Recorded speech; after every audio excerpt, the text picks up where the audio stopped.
حضرت مالک بن دینار رضی اللہ عنہ ہندوستان میں کیرلا کاسرگوڑ میں آرام فرما رہے ہیں، اور اسی شہر میں کاسرگوڑ میں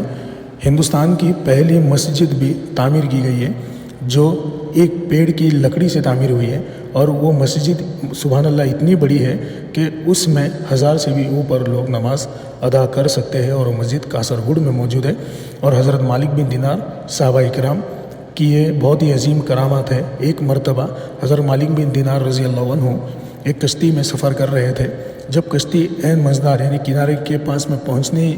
والی تھی تو ملا نے یعنی کہ کشتی کے مالک نے ان سے کرایہ پوچھا، تو بزرگ نے یعنی حضرت مالک بن دینار نے فرمایا کہ میرے پاس تو تمہیں دینے کے لیے کچھ نہیں ہے، اگر کرایہ دینے کی یہ بات ہوتی تو مجھے پہلے ہی بتا دیتے تاکہ میں کشتی میں سوار نہیں ہوتا اور میں سفر کے لیے کوئی دوسرا وسیلہ تلاش کر لیتا۔ ان کی یہ بات سن کر کشتی کا مالک حضرت مالک بن دینار سے اتنی بدتمیزی اور بد کلامی پر اتر آیا کہ اس نے حضرت مالک بن دینار کو مارا بھی، اور بعد میں وہ کہنے لگا کہ مجھے میرا کرایہ چاہیے، اگر تم مجھے میرا کرایہ نہیں دیں گے تو میں تمہیں ان سمندر اس دریا کی جو طوفانی ہوائیں چل رہی ہے اس ہواؤں کو میں تمہیں سپرد کر دوں گا، یعنی اس ہواؤں کی طرف میں تمہیں ڈھکیل دوں گا۔ تو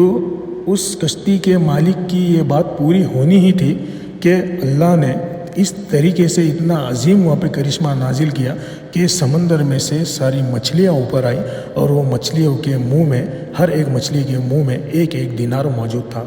تو حضرت مالک بن دینار ایک مچھلی کے منہ سے ایک دینار لیتے ہیں اور اس کشتی کے مالک کو دیتے ہیں کہ یہ لو، یہ تمہارے سواری کا کرایہ، یعنی جو تم نے مجھے سواری کیا دی ہے اس کا یہ کرایہ میں تمہیں دیتا ہوں۔ جیسے ہی وہ کشتی کا مالک یہ سارا واقعہ دیکھتا ہے تو وہ اتنا گھبرا جاتا ہے اور تھر تھرانے اور کانپنے لگتا ہے۔ تو جیسے ہی وہ دیکھتا ہے تو اسے اس بات کا احساس ہو جاتا ہے کہ میں نے کوئی بہت ہی بڑے بزرگ کے ساتھ میں بدتمیزی کی ہے۔ اللہ نے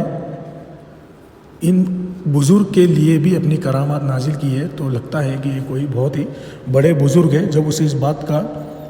اندازہ ہو جاتا ہے تو وہ سیدھے حضرت مالک بن دینار کے قدموں میں گر پڑتا ہے، مگر حضرت مالک بن دینار اس کشتی سے سمندر میں اتر جاتے ہیں اور سمندر کے اوپر سے پانی کے اوپر پیدل چلتے کنارے کی اور بڑھتے ہیں۔ یعنی کہ حضرت مالک بن دینار اللہ کے ولی صحابہ اکرام، اللہ نے اپنے ولیوں کی شان اتنی نرالی رکھی ہے، اور اللہ کے ولیوں کی شان آپ بھی دیکھیے، یہ واقعہ میرۃ الاسرار میں موجود ہے اور کشیس الاولیاء میں بھی موجود ہے کہ اللہ کے ولیوں کی شان کتنی نرالی ہے۔ اسی لیے اللہ تعالیٰ فرماتا ہے قرآن پاک میں کہ الا ان اولیاء اللہ لا خوف علیہم ولا هم یحزنون۔